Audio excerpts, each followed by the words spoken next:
Buenas tardes a todos. Gracias por estar el día de hoy en una charla más del semillero de paleobiología de la Universidad Nacional de Colombia. Para nosotros es un gusto hoy tenerlos a todos y contar con la presencia de una gran científica, la doctora Catalina Pimiento, la cual pues es bióloga de la Universidad Javeriana de Bogotá, tiene maestría y doctorado de la Universidad de Florida, eh, y ha estudiado la paleoecología de los tiburones del Mioceno de Panamá y actualmente trabaja en la Universidad de Swansea University en Gales, donde estudia los mecanismos de extinción de la megafauna marina durante el Cenozoico y el Antropoceno. Doctora Catalina, para nosotros es un gusto tenerla hoy acá con nosotros. Eh, la palabra es suya. Muchas gracias, Héctor. ¿Me escuchan bien? Sí. Vale. Bueno, pues muchas gracias por la invitación y a todos por estar aquí hoy. Espero que les interese este tema sobre las consecuencias funcionales de las extinciones. Y les voy a hablar en particular del Mioceno hasta el Antropoceno, pero también desde animales tan grandes como los tiburones o la megafauna marina hasta más pequeños como los invertebrados.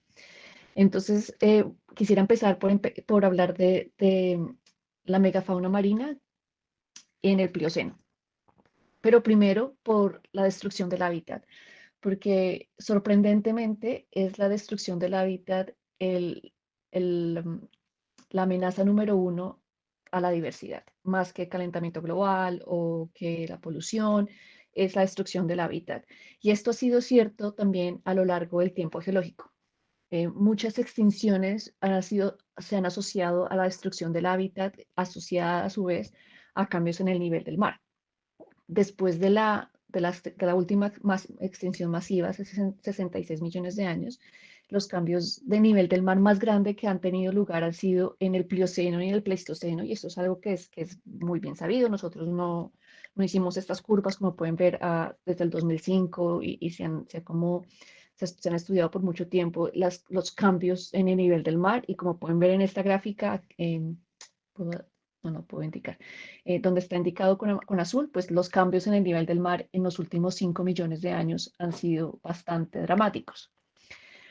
Aun cuando estos cambios tan dramáticos en el nivel del mar se han asociado con extinciones regionales, por ejemplo, de corales o de faunas bénticas del Caribe, en general se pensaba por mucho tiempo que los vertebrados marinos o los animales más grandes en el océano no se veían afectados por esos cambios del nivel del mar, como se ve aquí en esta gráfica.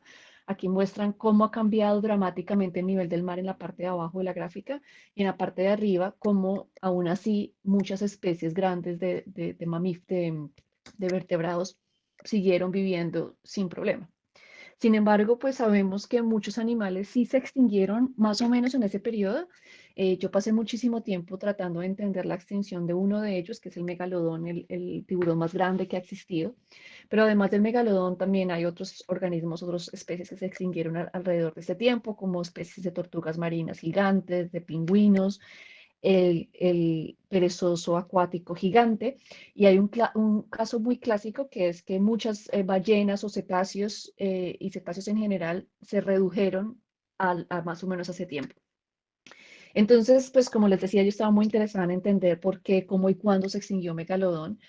Y una de las preguntas que surgieron es si esas extinciones que sabíamos de esos animales fueron como extinciones puntuales de ciertas especies, o si eso hacía parte de una extinción, un evento de extinción que fue más general y global en todo el planeta. Entonces, esta es la primera pregunta que queríamos responder con este proyecto. Y para eso usamos la Paleobiology Database, que es un lugar online donde se pueden colectar registros, colecciones y ocurrencias fósiles globales. Y entonces nosotros nos enfocamos en bajar todas las ocurrencias que hay de megafauna marina del Cenozoico, es decir, de los últimos 66 millones de años. En el momento que hicimos este estudio no había como una definición clara de qué era la megafauna marina, simplemente se asociaba la megafauna marina con todo lo que sea grande. Entonces se asociaba con tiburones, ballenas, aves marinas, tortugas marinas. Y eso fue lo que hicimos. Bajamos todos los datos que habían en esta base de datos de mamíferos marinos, de tiburones, de tortugas y de aves marinas. Daniele Silvestro es un colaborador mío que desarrolló un software que se llama PyRate porque calcula tasas, rate, de extinción y originación usando Python, que es este programa donde se pueden hacer estos softwares. Entonces, lo que él hizo primero, lo que hace PyRate inicialmente, es calcular la duración de las especies basado en todos los registros, o sea, no solamente basado en cuándo fue el primer registro, el registro fósil más viejo y el registro fósil más joven, pero en la distribución de todas las ocurrencias y basado en eso usa modelos bayesianos y calcula el momento de originación y extinción de cada especie. Entonces, en esta gráfica mostramos para toda la megafauna marina las duraciones. Entonces, algunas están extintas, no llegan hasta el punto cero y otras todavía están vivas. Entonces, basado en esas duraciones o en la originación e extinción por cada clado, calculamos las tasas de extinción. Entonces, sorprendentemente, encontramos que las tasas de extinción del Plioceno, o sea, más o menos hace 5 millones de años, fueron mucho más altas que en el resto de los últimos 66 millones de años, mucho más alto que el promedio, por ejemplo. Entonces, concluimos que había un evento de extinción, es decir, las tasas de extinción fueron más altas que los niveles normales. En el Pleistoceno también están altas. Eh, Hicimos el mismo análisis a un nivel como más continuo, una escala de tiempo continuo y vimos que el pico de este evento de extinción ocurre al final del Plioceno. Cuando miramos quiénes se extinguieron y cuáles fueron las cantidades, nos dimos cuenta que las ballenas, por ejemplo, los mamíferos marinos, perdón, y las tortugas marinas son son los animales que más pierden géneros.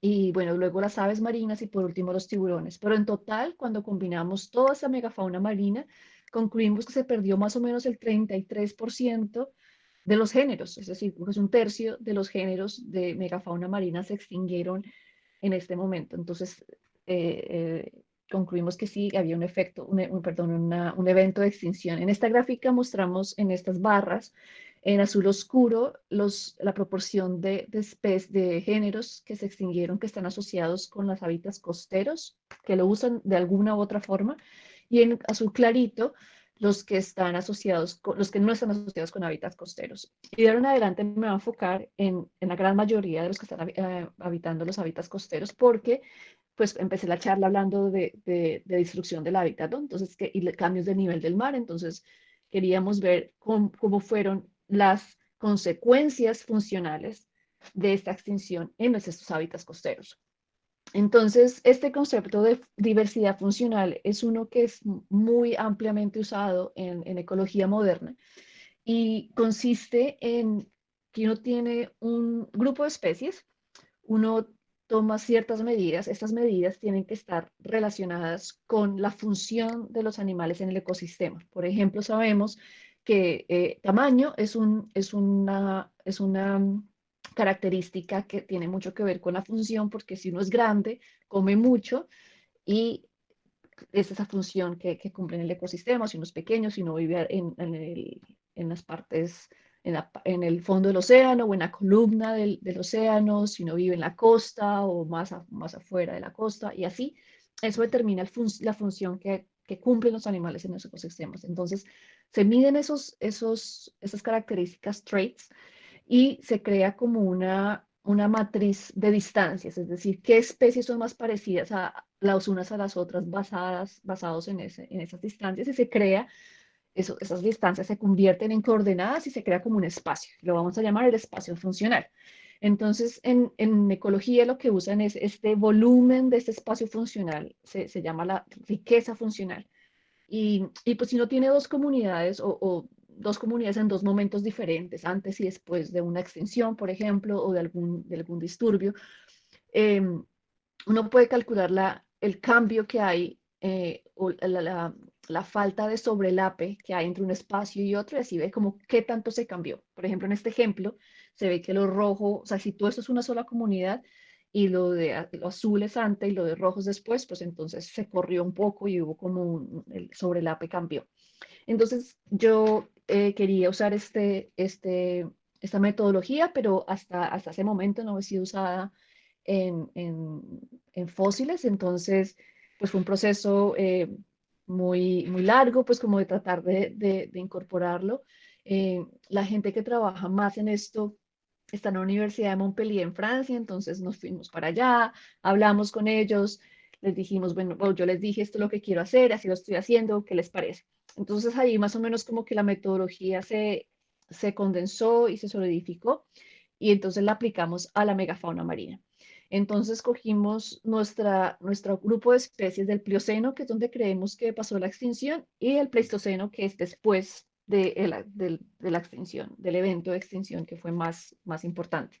Y asignamos estas características funcionales. Entonces, como estábamos hablando de géneros y como estábamos hablando de fósiles, pues son unas características muy amplias, ¿no? No podemos decir el tamaño exacto del bicho, no podemos decir qué comía exactamente, pero podemos decir más o menos cuánto medía, si comía plantas o invertebrados o peces o vertebrados superiores como las ballenas, por ejemplo, si vivía en el ventos, en la parte pelágica y así. Entonces asignamos estos características a toda la megafauna marina del Plioceno y del Pleistoceno. Afortunadamente, muchos de estos no estamos viajando en el tiempo muy atrás, entonces muchos de esos animales tienen eh, representantes vivos en los que nos podemos basar para asignar estas características y así lo hicimos. Y luego, pues, si estaban o no en el Plioceno o en el Pleistoceno. Y pues con la ayuda de Christopher Clements, que fue un colaborador en este momento, pues lo que hicimos fue crear ese espacio funcional en el Plioceno, en el Pleistoceno. Entonces, cada puntico en el panel de la izquierda representa no una especie, sino una combinación única de características. Por ejemplo, el verdecito son todos los animales que sean más de 12 metros de largo, que sean macropredadores, que sean pelágicos, costeros y mesotérmicos. En este caso en particular, esta combinación de características solamente las tenía un género o una especie, de hecho, que fue el megalodon. Entonces, lo que encontramos fue es que antes de la extinción, perdón, durante la extinción perdimos 7 de estos grupos funcionales o esas funciones que se determinaron por estas características. Sin embargo, después de la extinción, aun cuando hubo esa extinción, surgieron 4 más. Pero en este caso lo que estoy mostrando es un espacio de 4 dimensiones o 3 dimensiones, pero el espacio funcional es multidimensional y hay ciertas metodologías para uno evaluar y decidir cuántas dimensiones es el espacio funcional que mejor representa las características, porque esto se convirtieron en coordenadas y demás. Entonces, el espacio funcional de la megafauna marina del Plioceno consiste en 6 dimensiones. Entonces, lo que estamos viendo acá es apenas una pequeña parte de eso. Pero es importante aquí aclarar que cuando miramos esos espacios funcionales, no estamos corrigiendo por diferencias en el tamaño de la muestra. Entonces, nosotros quisimos calcular ese volumen de ese espacio funcional para saber qué tantas funciones se perdieron teniendo en cuenta el tamaño de muestra, estandarizándolo, y corrimos como 1000 diferentes randomizaciones, y al hacer eso, el resultado fue que después de la extinción se perdió 15% de ese espacio funcional y hubo un shift de 20%, es decir, el sobrelape digamos que el espacio se movió 20%, no hubo falta de sobrelape por el 20%. Entonces, estos números que les estoy diciendo no son muy dramáticos y en realidad esto no es una extinción masiva. Perdimos 30% o un tercio de los géneros, perdimos 7 grupos funcionales, 15% de la riqueza funcional, 20% de sobrelape. No suena tan dramático, pero en realidad cuando empezamos a compararlo con otros estudios que habían utilizado una metodología similar, nos dimos cuenta que en realidad era muchísimo más alto, incluso en otros estudios que habían estudiado qué había pasado después de extinciones masivas. Por ejemplo, este estudio que estoy poniendo acá en la izquierda, que fue publicado en PNAS en el 2014, muestra que un solo grupo funcional se perdió después de la última extinción masiva, cuando se trata de invertebrados. Entonces, anteriormente, esta metodología, no exactamente como esta, pero más o menos, o sea, teniendo en cuenta los grupos funcionales y esas características funcionales, se habían hecho únicamente, exclusivamente, con, en el mundo animal con invertebrados. Y siempre encontraron, los pocos estudios que habían, siempre encontraron que los cambios funcionales eran muy pocos. Entonces nosotros sí encontramos que no había uno ni dos, sino 7, y se perdió 15% del espacio total. Entonces, la pregunta surge, ¿qué se necesita para solamente perder tan poquito de las funciones o tanto de las funciones después de un evento de extinción? Y pues eso tiene que ver mucho con la redundancia. Entonces, en esta gráfica de la izquierda muestro cuántas especies había en entidades funcionales, esa combinación única de características.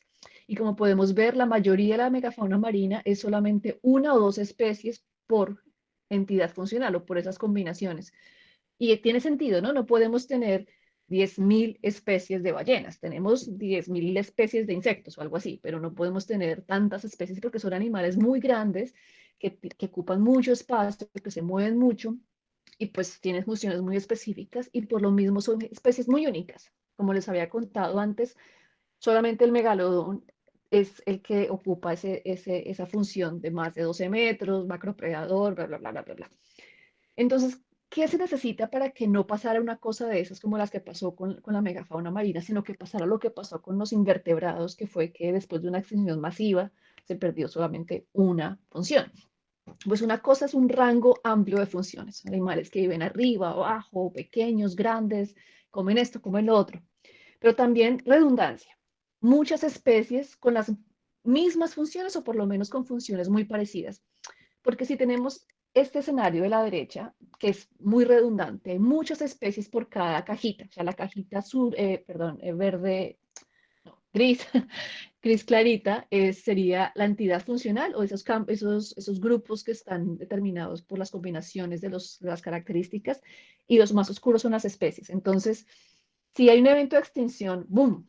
Y es en este comunidad de alta redundancia, pues perdemos muchas especies, pero las cajas grandes no se pierden, porque por lo menos queda una especie todavía haciendo esa función. Pero si tenemos esta comunidad que ya tiene varias cajitas con solamente una especie y hacemos una extinción, pues claro, se pierden esas funciones para siempre. Entonces, otra pregunta que surgió como consecuencia de esto es por qué o si es cierto que los invertebrados los invertebrados, a diferencia de la megafauna, son más resilientes en términos funcionales. Sus funciones no se pierden tan fácilmente como las de los animales más grandes como la megafauna. Entonces, mi colaboradora, Christine Bacon, tuvo esta idea de probar esta pregunta con una extinción que hubo alrededor de la misma época, en el Plioceno-Pleistoceno, en el Caribe, en la que se dice que se perdió hasta el 70% de las comunidades bénticas.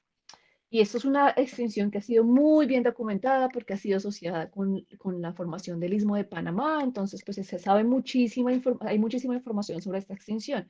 Pero no solamente eso, sino que nuestro otro colaborador, Austin Handy, había estado viajando y colectando información sobre todos los moluscos del Caribe. Tenía una base de datos impresionante con 57.600 ocurrencias y 9.000 especies y identificadas al nivel de especie. Entonces, pues Cristín dijo, vale, hagamos este proyecto, a ver, aplicamos los mismos métodos y miramos si es verdad, o sea, no si es verdad, pero utilizamos por lo menos la misma metodología para comparar esta idea, porque lo que les mostré antes era basado en otro estudio que había usado metodologías similares, pero no tal cual las que nosotros estamos utilizando. Así hicimos, Daniele corrió los análisis en Pyrite y esto fue lo que encontramos. Bueno, rápidamente les puedo decir que es que no puedo indicar con mi mouse, pero en la figura B está la tasa de extinción. Entonces, más o menos igual al final del Plioceno, una tasa de extinción muy alta. En moluscos hubo un evento de extinción. Se perdió similar a la megafauna marina, casi un tercio de las especies, pero si ven la gráfica F, después de la extinción que se muestra con una banda gris vertical, el espacio funcional no cambió. Entonces comprobamos nuestra hipótesis de que en este caso los invertebrados pues no se afectaron funcionalmente tanto a pesar de que tuvieron un evento de extinción significativo. Pero Daniele fue más allá y desarrolló unos métodos dentro de un modelo, dentro de este software que se llama Pyrite, en el que podríamos evaluar la función de estas características en la extinción. Entonces, en el caso de los invertebrados, las características que asignamos fue dieta, hábitat, locomoción, tamaño y environment. Y sí, donde viven, el tipo de ambiente donde viven. Y la redundancia, que no es una característica funcional, pero lo tratamos como característica funcional en el sentido que probamos qué papel tenía en la extinción. La redundancia es el número de especies que ocupan una entidad funcional, es decir, el número de especies que tienen las mismas características.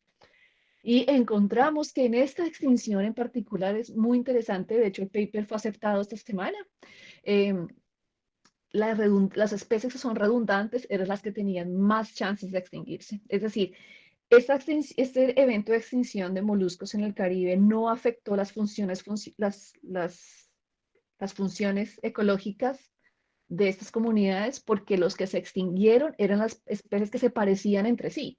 Entonces, claro, se extinguieron el 30 y pico por ciento, pero todas las que se extinguieron, o muchas de las que se extinguieron, dejaron sobrevivientes que se parecían mucho a ellas, entonces pues por eso fue que no encontramos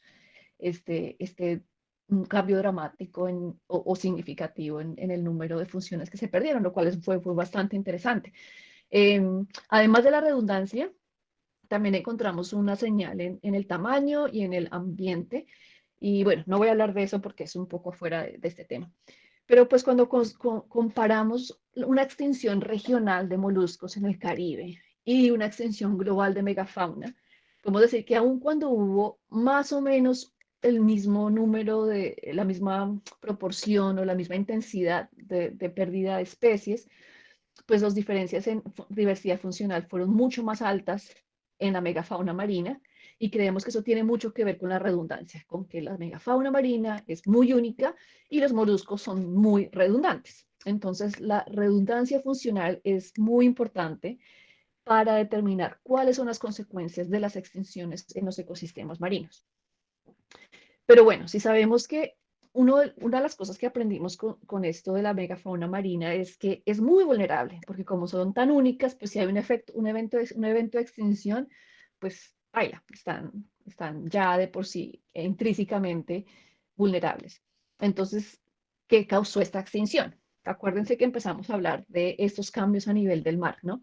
Este era como el sospechoso número uno que incluimos, pero esto no vino de la noche a la mañana, ¿no? Ya habíamos explorado en otros papers cambios en temperatura y así. Entonces, por eso nos decidimos en este momento, pues, enfocarnos en los cambios al nivel del mar.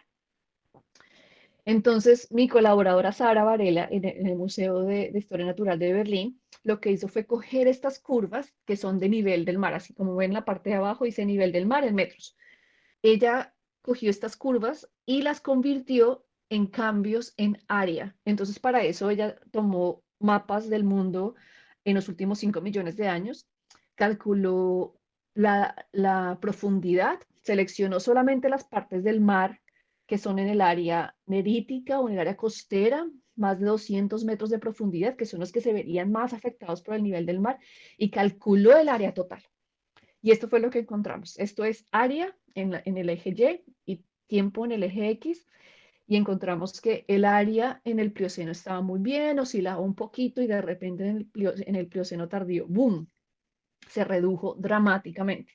Y no solamente eso, sino que después tuvo oscilaciones muy, muy violentas. Eh, en total, bueno, perdón, en promedio, el área disponible que había para la megafauna marina en el Pleistoceno era 30% menos de la que había en el Plioceno. En un momento hubo la mitad de lo que había en el Plioceno y era 3 veces más variante.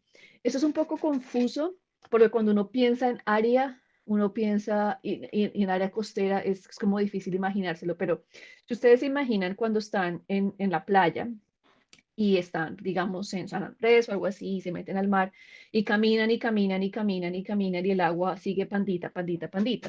Pues esa agua pandita, ahí viven animalitos, ¿no? Y por ejemplo, esas áreas son muy, muy ricas en nutrientes y en biomasa y demás. Pero si esa área no existe, si esa agua no existe, digamos, se queda todo seco, seco, seco, seco, pues no es que se mueva uniformemente y cuando usted tenga que caminar mucho más, siga pandito, pandito. Pues no, resulta que usted puede que camine, camine, camine y luego, boom, es completamente profundo. Entonces, es por eso que es tan importante que se hayan perdido esas áreas someras, porque son esas áreas someras que se perdieron, la plataforma tiene cierto tamaño y, y provee hábitat para esas especies.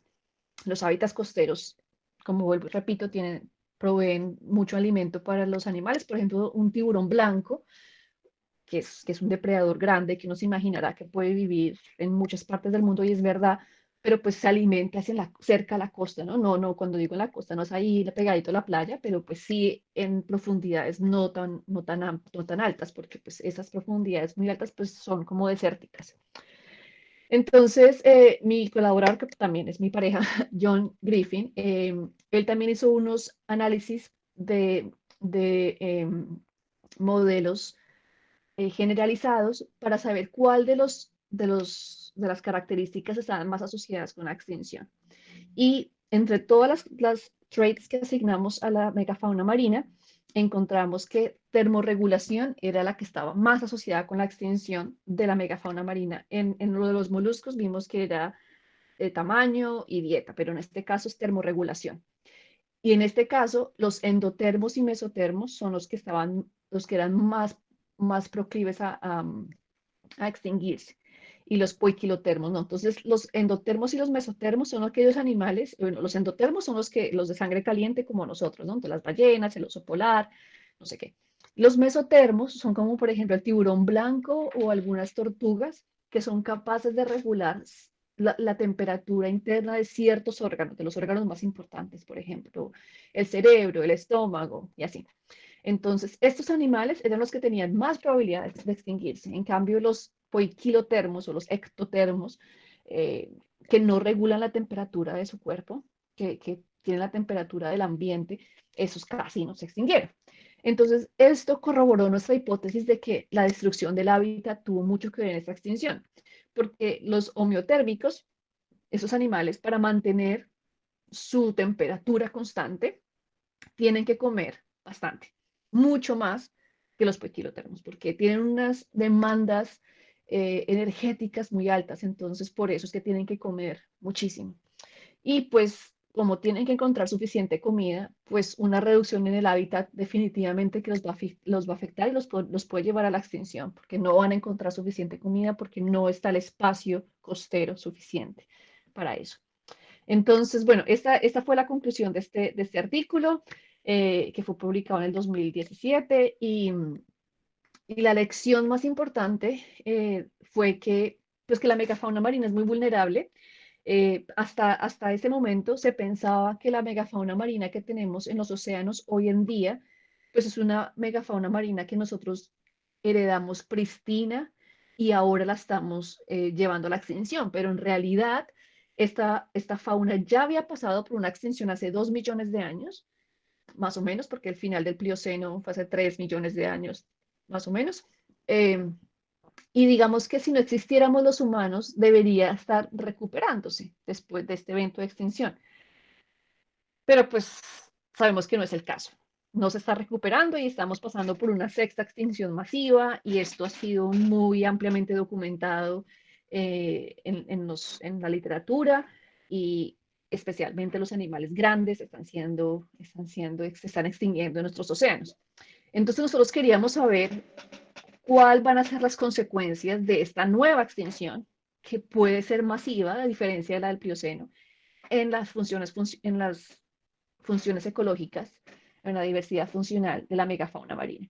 Entonces, para este momento ya se había publicado este artículo que revisa todo lo que se sabe sobre la megafauna marina y la define como todos los animales que están en el océano que pesan más de 45 kilogramos.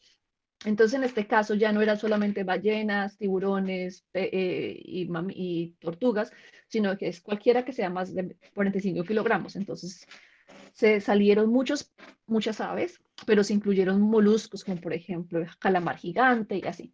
Entonces, usamos esta lista que ellos publicaron y asignamos 10 características funcionales como tamaño, dieta, termorregulación, mecanismo de comer, hábitat y demás. Tengo que decir que cuando empezamos ese proyecto yo pensé que iba a ser muy fácil de acceder a los datos porque son especies vivas, ¿no? Entonces dije, no, pues ya antes con las especies fósiles, pues fue un poco difícil, pero ahora son especies vivas, entonces la información tiene que estar en algún lado. Pues les cuento que no fue tan fácil y es una lección que aprendí, que no sabemos mucho de nuestros animales marinos, especialmente los que son grandes y, ampliamente, y muy migratorios. Pero bueno, logramos colectar esta base de datos de características funcionales y una vez más Daniele Silvestro ayudó en este problema y es el siguiente. Teníamos que asignar, además de esas características funcionales, su riesgo de extinción, como lo propone el IUCN, que es esta institución internacional para la conservación de la naturaleza, que determina si una especie está en peligro o no. Pero resulta que muchas de esas especies, más como el 20%, no me acuerdo, el 30%, no han sido evaluadas o no hay suficientes datos para saber si están en peligro de extinción o no. Entonces, una opción era no usar esas especies, pero pues no era muy chévere no utilizar 20% o 30% de las especies. Entonces, lo que hizo Daniele fue que usó unos modelos matemáticos para inferir cuál era el estado más probable de esas especies, aun cuando no se han hecho los estudios. Entonces, él cogió la distribución de cada orden de estatuses y corrimos los análisis 10.000 veces, o sea, como con las 10.000 posibilidades, no, perdón, 1.000 veces con las 1.000 posibilidades y reportamos los promedios. También hicimos lo mismo para algunas características, porque, bueno, algunas especies sabíamos la dieta y el tamaño, pero no sabíamos el hábitat, por ejemplo. Entonces hicimos como el mismo modelo para inferir características que no se conocían. Entonces esto nos permitió hacer una evaluación de todas las 334 especies de megafauna marina que existen hoy en día. En este caso, pues colaboré con Camille y Fabien de Montpellier, que están aquí en las fotos, y este es el espacio funcional de nuestra megafauna marina hoy en día. Entonces, la megafauna marina de hoy se compone por peces óseos, un pingüino, el giant clam, el calamar gigante, tiburones, mamíferos marinos, tortugas marinas y el celacanto. Interesantemente, encontramos que aun cuando los peces óseos tienen la mayor diversidad de especies, son los mamíferos marinos los que ocupan más el espacio más amplio del espacio funcional como total. En esta gráfica estamos mostrando algunas especies en el lado izquierdo, como con flechitas, y eso es para mostrar cuáles son las especies más extremas en este espacio. Y la razón por la que hacemos eso es porque la riqueza funcional, como les había contado, se mide en el porcentaje de espacio en esas coordenadas. Entonces, como es el porcentaje del volumen, perdón, del volumen total. Y ese volumen está determinado por los extremos, ¿no? O sea, lo que pase adentro no importa tanto, sino es cuáles son los extremos los que van a determinar si el volumen es alto o bajo. Entonces, estas especies que están en los extremos, pues son muy importantes para mantener la diversidad funcional, porque si se desaparecen, pues el volumen disminuye. Hicimos lo mismo en diferentes océanos, como calculamos el espacio funcional, pero no voy a entrar en detalle en esa parte. Bueno, entonces teníamos estos estatus de conservación. Entonces los estatus pueden ser Least Concern, LC, que significa no se preocupe.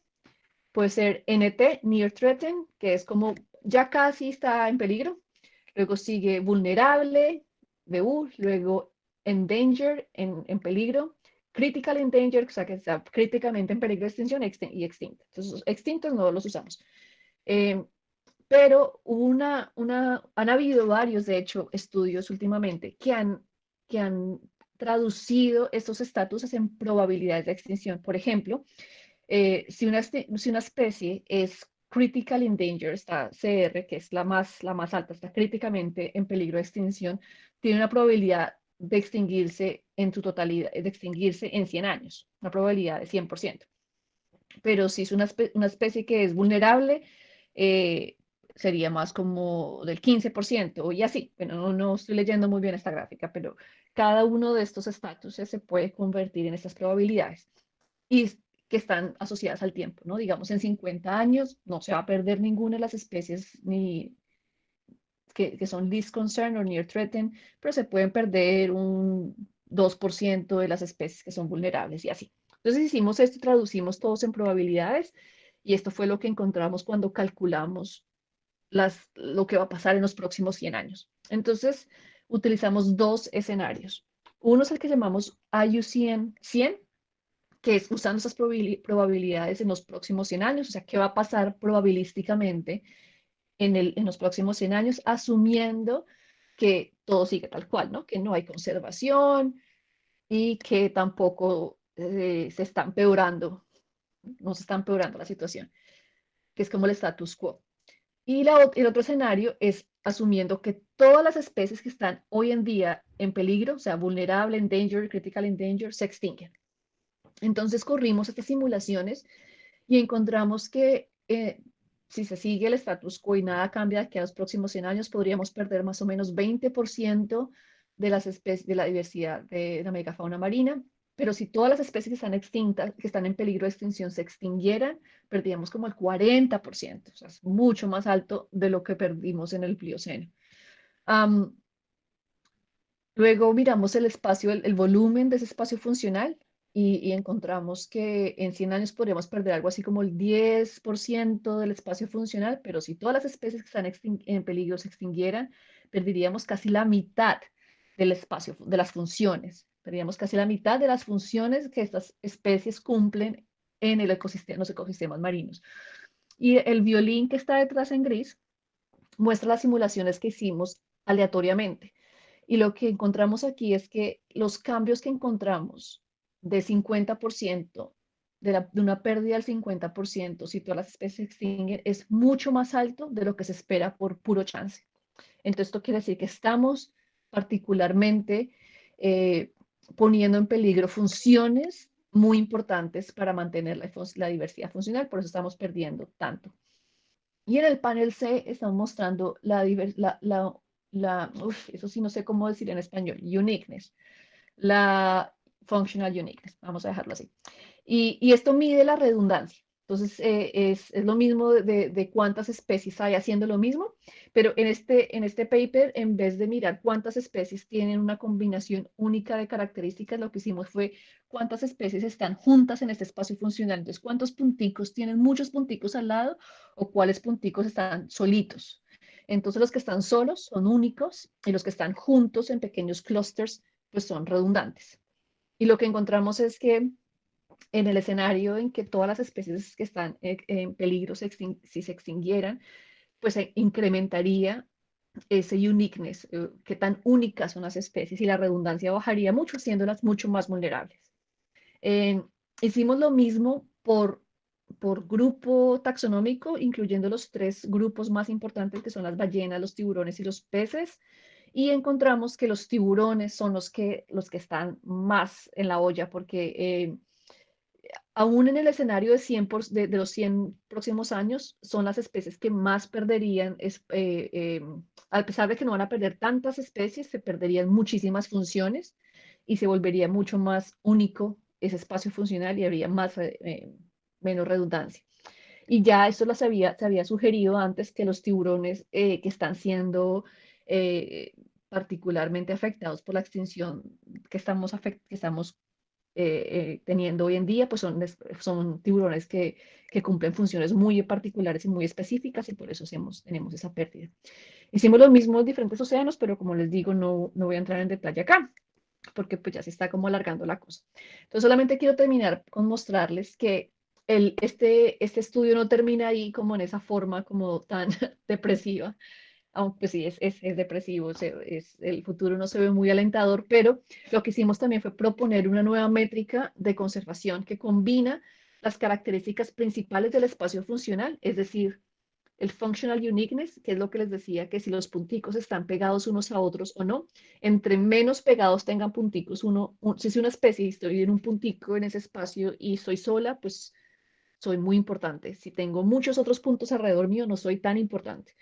Y la especialización funcional, que es si está lejos del centro, es decir, en los extremos, o cerca al centro. Y eso es porque esas especies son muy importantes, porque las que están en los extremos son las que definen los límites de ese volumen, de ese espacio. Entonces combinamos estos dos. Ah, por cierto, las especies más únicas de la megafauna marina actual son el dugón, la tortuga marina verde y el giant clam.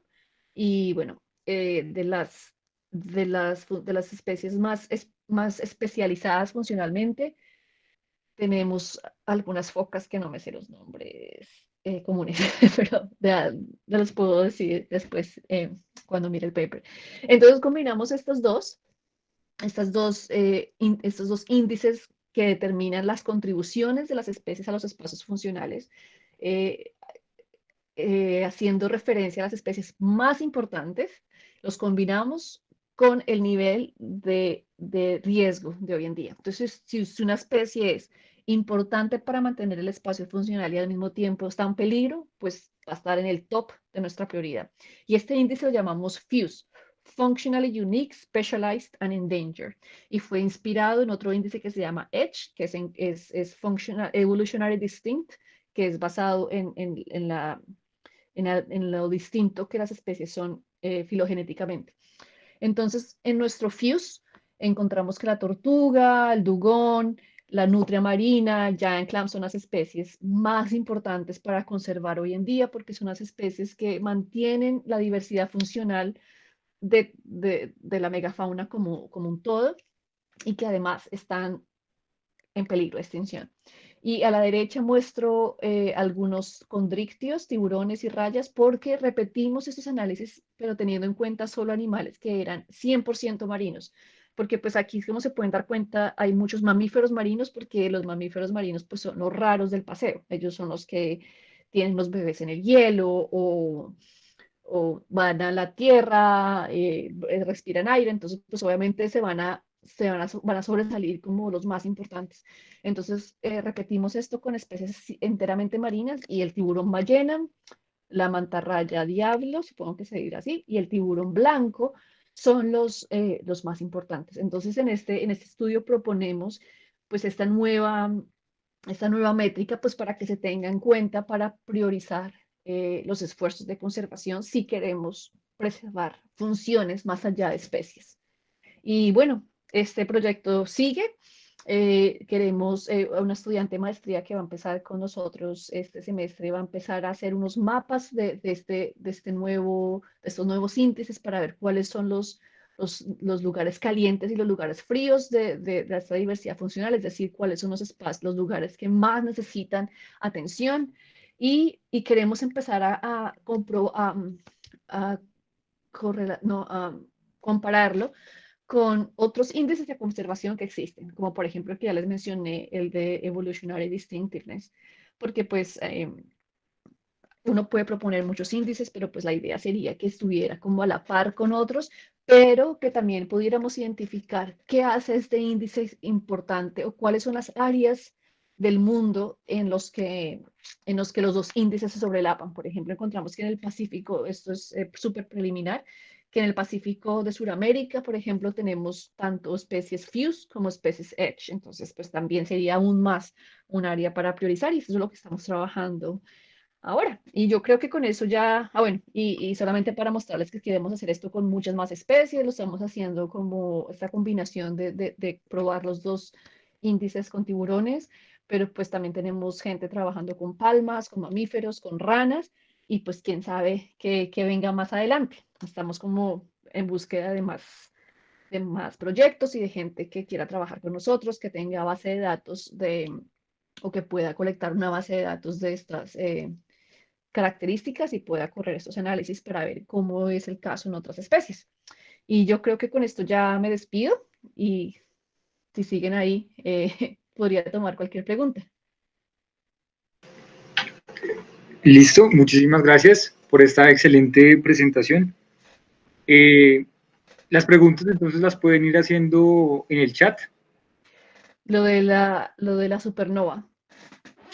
No sé, no, sí, sí vi el estudio y es difícil para mí juzgarlo porque pues es muy fuera bueno, la pregunta es, por si no la han leído, es sobre un estudio que salió el año pasado, de hecho han salido varios ya, que proponen que hubo una explosión de una supernova am, alrededor de este mismo tiempo y eso fue lo que causó la extinción. Me es difícil tener una opinión de este tema porque pues es bastante diferente a lo que yo hago, pero en el momento hablé con un colaborador astrofísico y me contaba que pues que sí es probable que algo así haya pasado. Lo que no sabemos es si algo así pudiera causar una extinción de este tamaño, de este tipo, ¿no? Que creo que la teoría dice que causó cáncer, por ejemplo, las radiaciones o algo así, no recuerdo, y que esto fue lo que hizo que se extinguieran todos estos animales. Sería muy difícil comprobar que en realidad fue esto, ¿no? No sé cómo harían para comprobarlo, pero no, sí, no sé qué más poder. Es un poco difícil tener una opinión. ¿Cuál es el impacto de los periodos interglaciares y glaciares en estas extinciones? Eh, pues es precisamente lo que creemos que fue la causa de la extinción de la megafauna en el Plioceno. Debía haber mencionado eso, de hecho, sí. Pues estos cambios en el nivel del mar tan dramáticos, pues es precisamente periodos glaciares entre glaciares, ¿no? El nivel del mar subía y bajaba, es conectado con esto. Entonces, de hecho, esa sería la causa principal de la pregunta. Sí, yo creo que podrían hacerla por audio, por mí no hay ningún problema. Mejor todavía.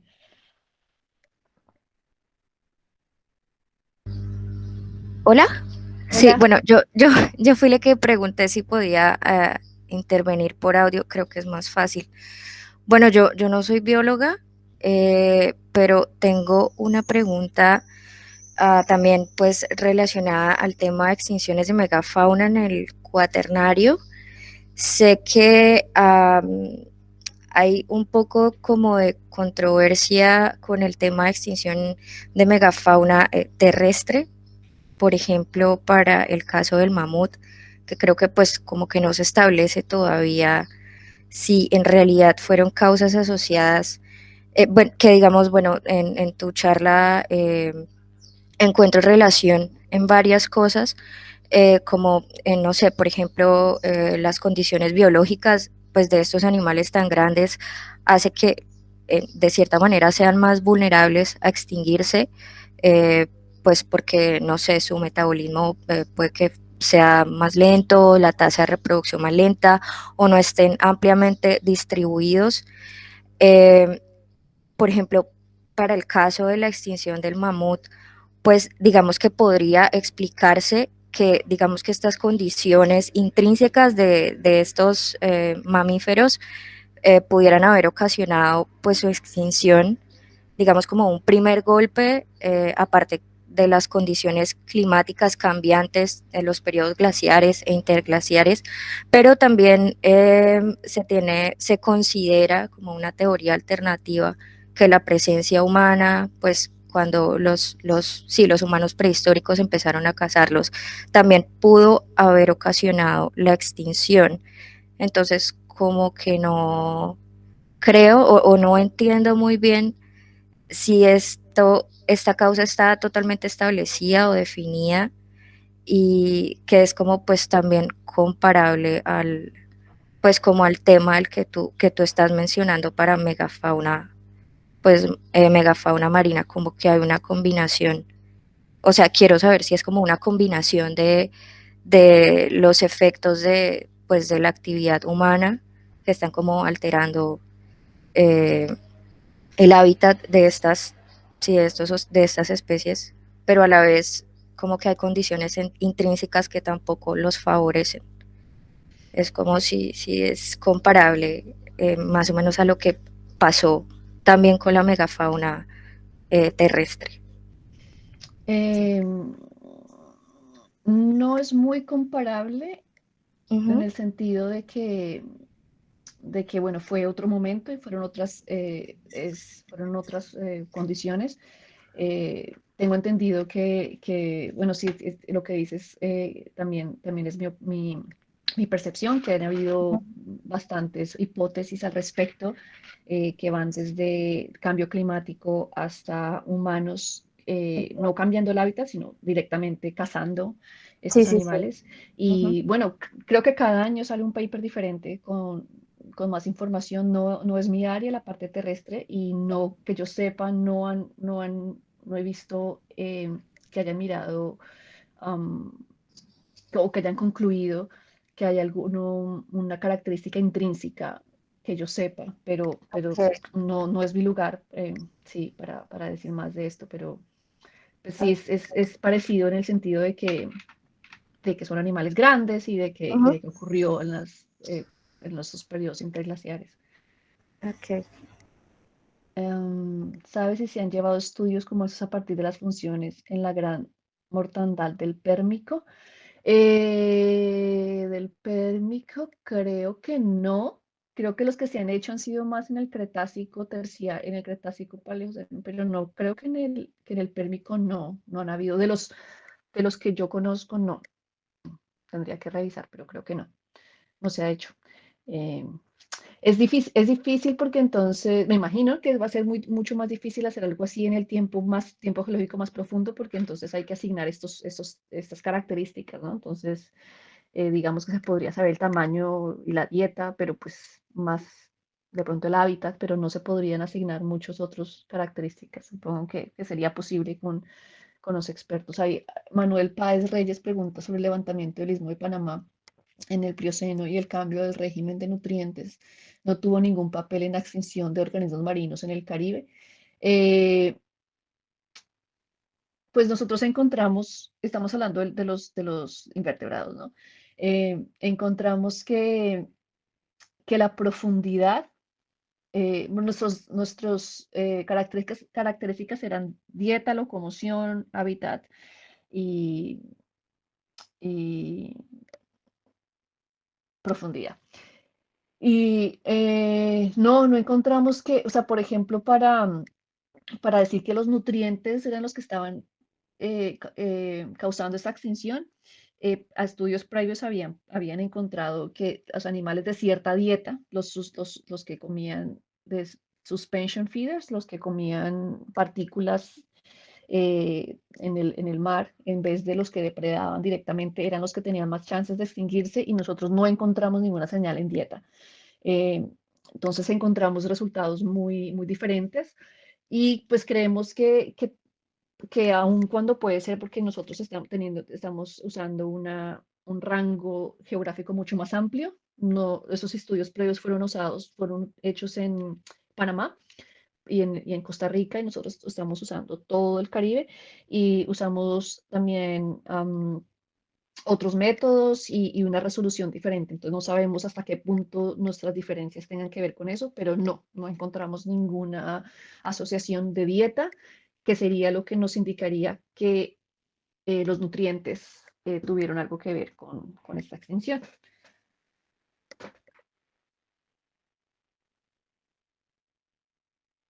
¿Alguna otra pregunta?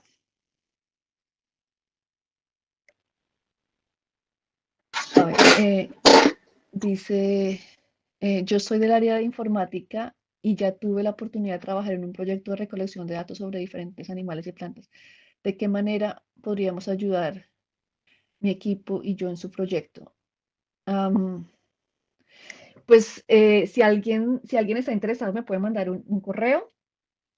Lo más importante, digamos que el punto de partida sería tener una base de datos de, de características funcionales, de traits. Y si es así, pues entonces, claro, podríamos hablar y yo podría compartir la metodología y se podría hacer algo similar en otros organismos.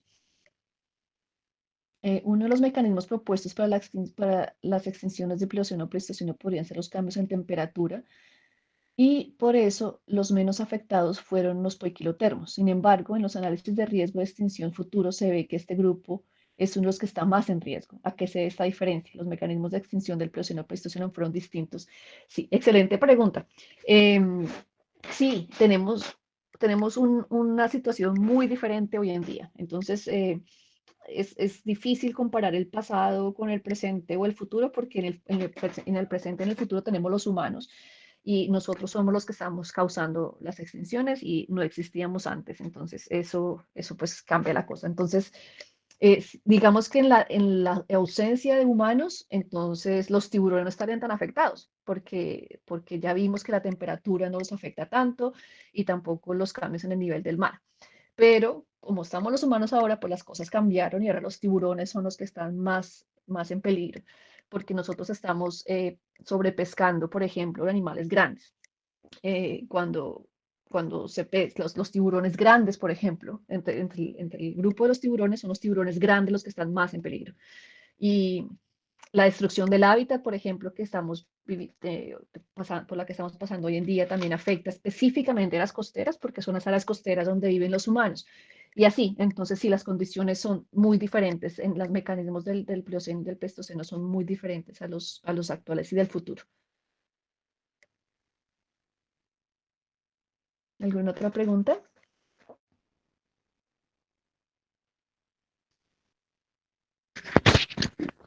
Hay una de Daniel.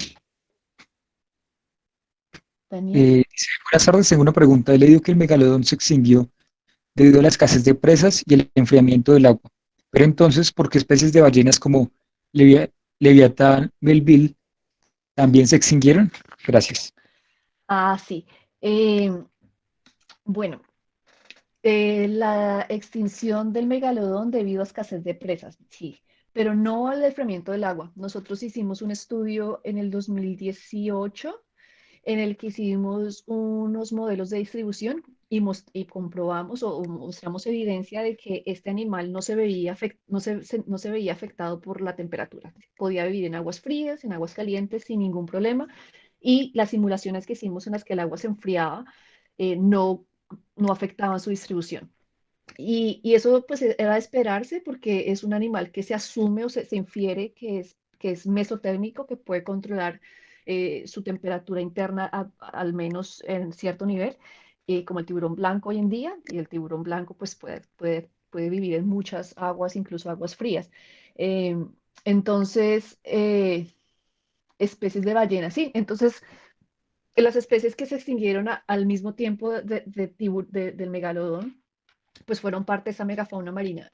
Es muy difícil decir o apuntar a una causa de extinción, porque esto no pasa como que pasó esto y se extinguió, sino generalmente pues es una mezcla, una cadena de eventos, ¿no? Entonces, basado en mis estudios, en mi cabeza, lo que yo creo que pasó es que eh, hubo estos cambios en el nivel del mar, ¿no? Pero también hubo muchas oscilaciones, ¿no? Subía, bajaba, subía, bajaba, subía, bajaba. Entonces, digamos que en la primera bajada se habrán extinguido muchas especies y luego subió y bueno, se recuperó un poquito, pero entonces los que no se extinguieron, porque con esa bajada, la primera bajada, se habrán extinguido después porque perdieron presas. Y así, ¿no? Entonces era como una cadena de que se perdió área, se perdieron presas, se perdieron áreas, se perdieron presas y algunas habrán sucumbido a una de esas causas, algunas a la otra o alguna a la mezcla de las dos, teniendo lugar en momentos tan cercanos o tan rápidos uno del otro. Muchas gracias por Listo, la creo que ya pregunta. llegamos al final de esta sesión. Agradecemos principalmente a la doctora Catalina por esta excelente charla y nos vemos el próximo miércoles con otro tema. Gracias.